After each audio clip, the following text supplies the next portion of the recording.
Patience, humilité, abnégation, minutie, persévérance, voilà ce que j'ai à l'esprit lorsque j'affirme que l'astronomie est un exercice spirituel. Encore faut-il que nous nous entendions sur ce terme. Et c'est d'autant plus nécessaire qu'il fait l'objet d'une certaine vogue et que, selon le théorème d'Archimode, toute idée, portée par l'air du temps, subit une déformation proportionnelle au volume des citations recensées. Revenons donc à la source. En l'occurrence, la source de ce concept d'exercice spirituel se trouve dans les études que Pierre Hadot consacra à la philosophie antique à partir du postulat suivant. Philosopher dans l'Antiquité ne signifie pas élaborer un ensemble inédit de pensées rationnellement fondées à propos de la nature, de l'homme, de la morale, de l'âme. Dans ce contexte antique, philosopher veut dire vivre en accord avec des principes philosophiques avec lesquels on a si complètement formé son âme qu'ils sont passés de la théorie à la pratique. Et cette conversion des idées en un mode de vie passe nécessairement par des exercices réguliers.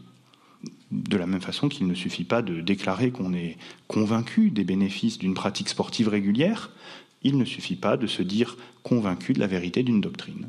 Et tout comme il est nécessaire de consacrer du temps, de l'énergie à des exercices physiques quand c'est le corps qu'on entend modeler, il est indispensable d'en passer par des exercices spirituels quand c'est l'âme qu'on veut former. Ces exercices spirituels, Pierre Hadot les définit de la manière suivante. Des pratiques qui pouvaient être d'ordre physique, comme le régime alimentaire, ou discursif, comme le dialogue et la méditation, ou intuitif, comme la contemplation, mais qui étaient toutes destinées à opérer une modification et une transformation dans le sujet qui les pratiquait.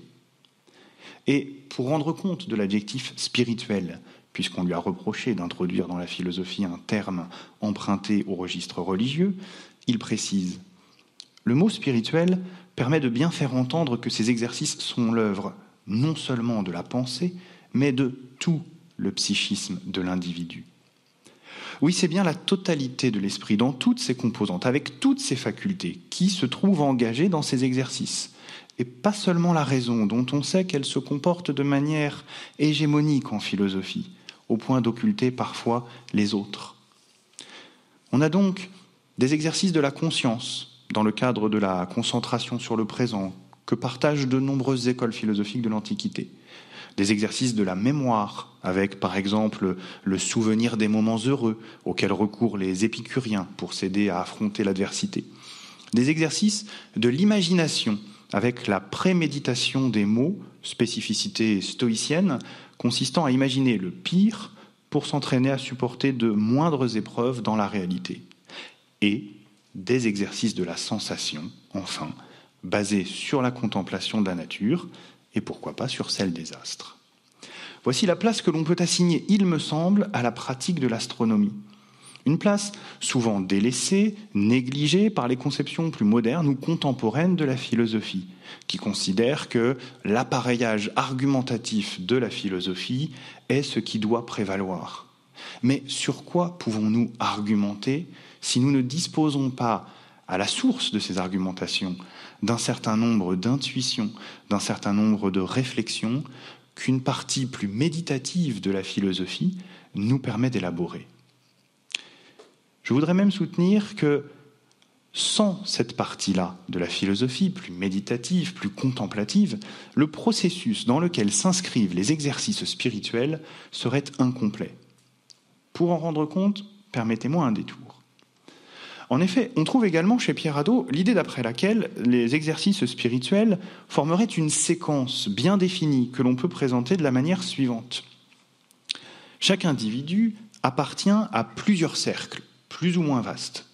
Au centre, on pourrait placer sa raison, car c'est la part de lui-même qui le définit le plus exactement. Puis on trouverait son esprit avec les autres facultés psychiques qui le composent. Ensuite, on rencontrerait le composé que cet esprit forme avec le corps, et ces trois cercles formeraient le niveau le plus individuel. Mais cet individu s'inscrit en outre dans plusieurs communautés, depuis la famille jusqu'à l'espèce humaine, en passant par la cité. Et ces nouveaux cercles forment un autre niveau, le niveau collectif. Et plus largement encore, cet individu se conçoit comme une partie de la nature, aussi bien à l'échelle terrestre qu'à un niveau cosmique. Ce thème est particulièrement présent, par exemple, chez Marc Aurèle, qui écrit à plusieurs reprises dans ses Pensées pour moi-même que chacun est, à sa mesure, empereur ou modeste esclave, une partie de l'univers nécessaire au bon fonctionnement de l'ensemble. Seulement, nul n'est philosophe, encore moins sage, dès les premiers instants de sa vie. Et dans tous les cas, de nombreuses années s'écoulent avant que l'on se mette à philosopher. C'est la raison pour laquelle nous prenons d'abord place dans ce monde de manière improvisée, inappropriée, confuse. Victimes de nombreuses erreurs et préjugés, nous ne savons pas exactement quelle place est la nôtre. Aussi, lorsqu'est prise la décision de philosopher, la première chose à faire est de s'extraire de ces cercles, de s'extirper de ces relations mal engagées.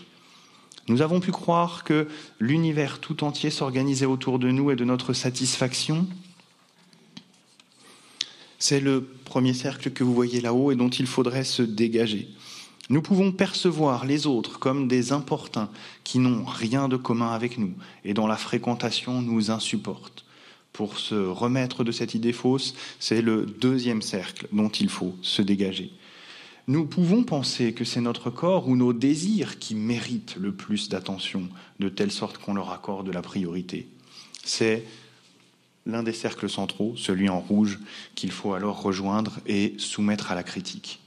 Le premier mouvement dans la pratique des exercices spirituels antiques est, pour cette raison, un mouvement de repli et de concentration sur soi, à la faveur duquel on dénoue les liens malsains qui nous unissaient jusqu'alors à la nature, aux autres, à notre corps, à nous-mêmes.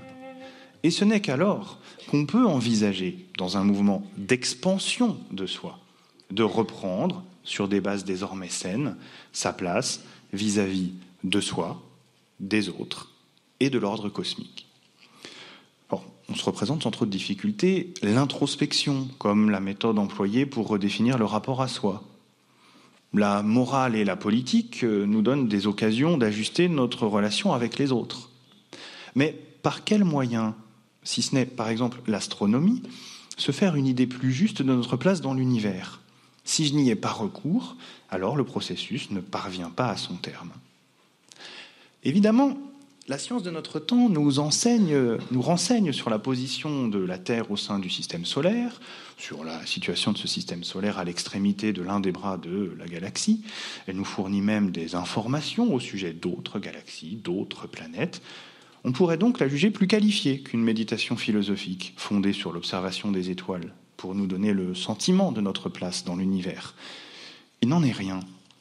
En effet, pour produire une connaissance scientifique du système solaire, de la galaxie, voire de l'univers, il nous faut faire abstraction de cette place qui est la nôtre en ce monde et déjouer les biais qui en découlent. L'astrophysique nous met en surplomb de son objet d'étude, et elle peut, ce faisant, nous donner le sentiment que nous le dominons, du moins par la pensée, que nous n'en faisons plus vraiment partie. Pour étudier scientifiquement cet univers, il ne faut plus tout à fait l'habiter. Et ainsi, la science alimente, le cas échéant, cette hubris, cette démesure de l'humanité qui rechigne à admettre qu'elle n'est pas un tout face au tout, qu'elle est simplement une parcelle de l'univers. À l'inverse, l'astronomie pratiquée en amateur nous réinstalle à notre place, puisque cette place devient, de manière très sensible, très concrète, le point de vue à partir duquel l'observation peut et doit se faire. Tout ce que je verrai directement, par moi-même, de l'univers, moi qui ne commande pas Hubble, ni ne reçois pas de données envoyées par des sondes situées dans l'espace, je le verrai nécessairement depuis la Terre. Je ne puis rien voir de tout ce qui est accessible depuis cette place en dehors de ce qui correspond à mon point de vue. Ce point de vue surdétermine dans ses possibilités et ses impossibilités toute l'observation. Et cette façon de se voir réassigné à un point de vue est, il me semble, salutaire. Elle nous rappelle que nous ne pouvons pas tout. Alors même que les étoiles se tiennent, en ce moment même, au-dessus de nos têtes, tout autour de nous, nous devrons attendre la tombée de la nuit pour qu'elles se rendent visibles. Et encore, ne verrons-nous que la portion du ciel accessible sous nos latitudes, un ciel d'hémisphère nord qui nous prive du spectacle de bien des constellations, de bien des nébuleuses et galaxies réservées aux habitants de l'hémisphère sud. La rotation de la Terre fait disparaître sous l'horizon certains astres que nous voudrions observer plus longtemps, ou ne fait apparaître que tardivement certains astres que nous sommes impatients de retrouver. Ainsi, ce soir, Vénus sera visible, mais ira rapidement se coucher à l'ouest, sous l'horizon. Saturne et Jupiter resteront cachés. En revanche, Orion trônera toute la nuit au milieu du ciel. Et à 10h30 ce matin, à Nantes, nous ne nous en rendions pas compte, la luminosité du soleil et un voile nuageux nous le masquant totalement, il y avait alors, d'est en ouest, au-dessus du ciel, Vénus, Mercure, le soleil, Saturne, Jupiter et Mars. Ce soir, quand nous serons en position d'observer les astres, ce spectacle aura disparu. En fin de compte, l'astronomie nous rappelle que l'observation est une interaction, tributaire aussi bien de l'objet que j'observe que du point à partir duquel je l'observe, ou encore des aptitudes et des inaptitudes de l'observateur que je suis. Avant que l'été n'arrive et qu'Orion ne plonge durablement sous l'horizon, je prends plaisir à redécouvrir la nébuleuse qui porte son nom, ainsi que de nombreuses autres beautés du ciel. Mais d'autres me restent cachées. Est-ce décevant ? Non. Et même, ce n'en est que plus beau. Si un ailleurs existait, si ce spectacle était une création parfaite, divine, alors il ne serait pas étonnant qu'il soit si beau. On n'en attendrait même pas moins de la part d'un créateur divin. On pourrait même exiger qu'il fasse plus et mieux. Mais songez que tout ceci est le fait du hasard, de la contingence la plus fragile, que ce sont des phénomènes dérisoires qui ont pu engendrer une telle beauté, et alors ce spectacle vous devient beaucoup plus précieux. Et alors, il devient tellement plus doux et humble d'habiter la nature. Je vous remercie.